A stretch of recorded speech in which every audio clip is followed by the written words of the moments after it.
हो गीत बना अपने समय में तहलका मचोले रहो। मर्द मेहरारू के बात पर मर्दा के आदत रहो सांस के समय में, जब तक ले खाली ले चुम्मा हो तो के खाली गलते निशाना रहेला। चुम्मा ले हो जानता कौन ची को मोबाइल को।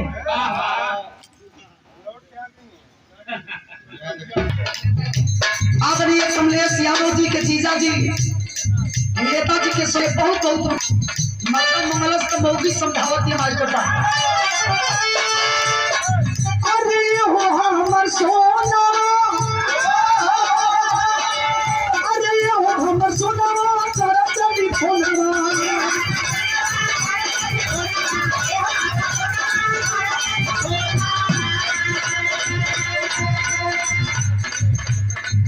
हमर सोना कर चली फोनवा, चुमा के घर जमिया हो जन भूखाली पानी, हो जन भूखाली पानी, आज घर पिया हो जन भूखाली पानी।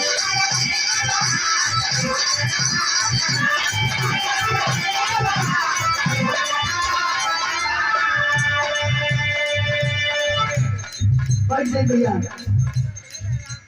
2007 से लेकर के 2020 तक अश्विनी कुमार यादव जी देश की सेवा में लगे रहे। 2020 मार्च का महीना था, एक रोज अंशु फोन लगाती है अपने फौजी अश्विनी कुमार यादव के यहाँ।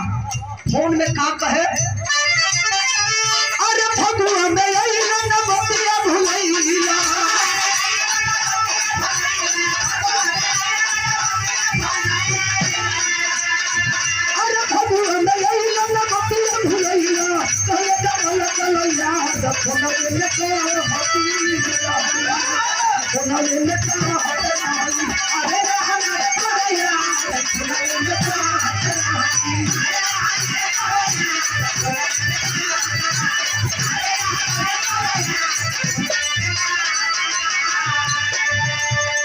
कलाकार आदरणीय श्री विजय लाल यादव जी और दूसरे कलाकार आदरणीय श्री नंदलाल रेड्डी जी और सौजन्य से आप माननीय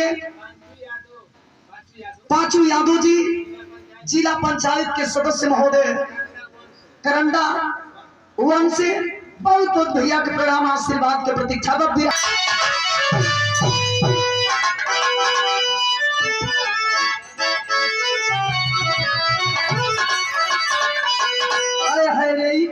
के जवाब नहीं सुनबे कहीं जा आप लोग कि कहा जाने कौन है को बोले बा कि बताओ ये गोरी हमरे, बताओ ये गोरी, रुको हम ना यहाँ की कनी बताओ।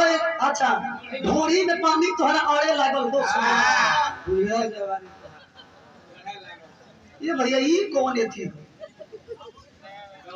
अच्छा रुआ गुरु हई तो रुआ के बतावे के चाहिए कि माने वो जब बड़ हो गई तो ओकर ढोड़ी कितना बड़ बड़ी हो गई।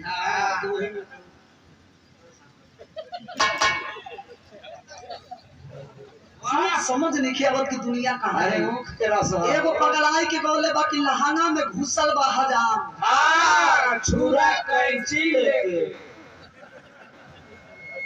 पहले के पुरानिया दुआरी पे बुलाई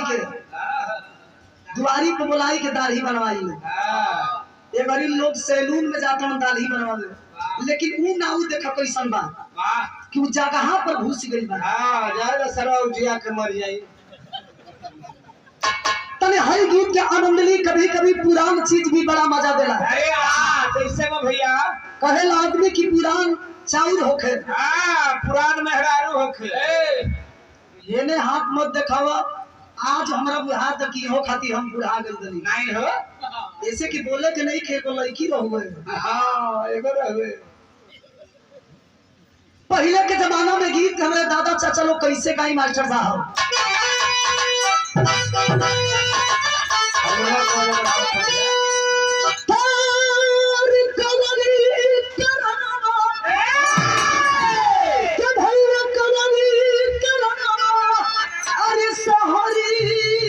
भागी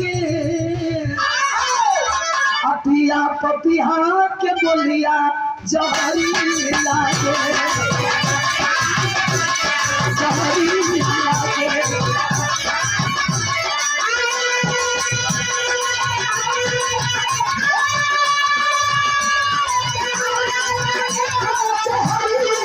पपिया के बोलिया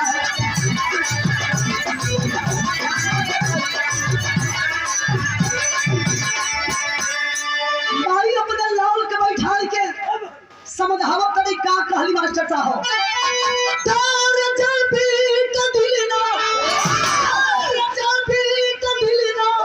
अरे उदास रखी हो बाकी घरवा हमेशा अपनी याद रखी हो